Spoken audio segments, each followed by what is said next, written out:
भारत और चीन के बीच लद्दाख में काफी वक्त से गतिरोध बना हुआ था।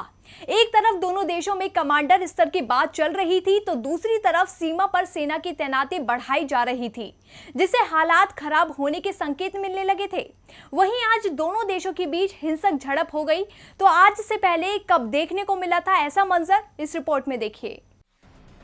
भारत चीन के साथ रिश्ते सुधारने पर जोर दे रहा था, लेकिन चीन ने एक बार फिर बता दिया कि ना तो वो रिश्ते सुधारना चाहता है और ना दोस्ती निभाना चाहता है, जिसका ताजा उदाहरण आज लद्दाख की गलवान घाटी में देखने को मिला, जब दोनों देशों की सेनाओं में झड़प हुई और भारत के 3 जवान शहीद हो गए।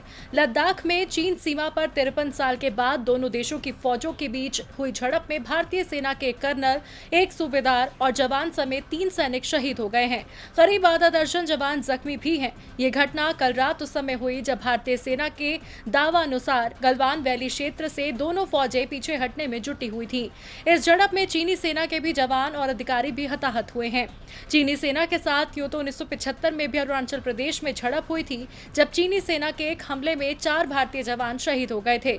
पर 1962 के युद्ध के बाद सबसे भयानक झड़प नाथुला में 1967 में हुई थी, जब 88 भारतीय सैनिक शहीद हुए थे और भारतीय रणबांकुरों ने 340 चीनी सैनिकों को ढेर कर दिया था।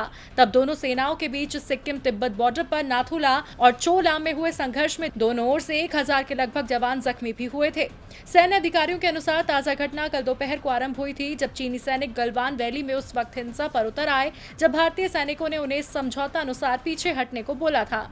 आधिकारिक तौर पर दावा किया जा रहा है कि दोनों पक्षों में कोई गोली नहीं चली है, बल्कि दोनों ने एक दूसरे पर पत्थरों, लोहे की छड़ों और डंडों से ही वार किए थे, जिसमें भारतीय सेना की बिहार बटालियन के कर्नल, एक जेसीओ और एक जवान शहीद हो गए। इस हमले में आधा दर्जन भारतीय जवान जख्मी भी हुए हैं। डीबी लाइव की रिपोर्ट।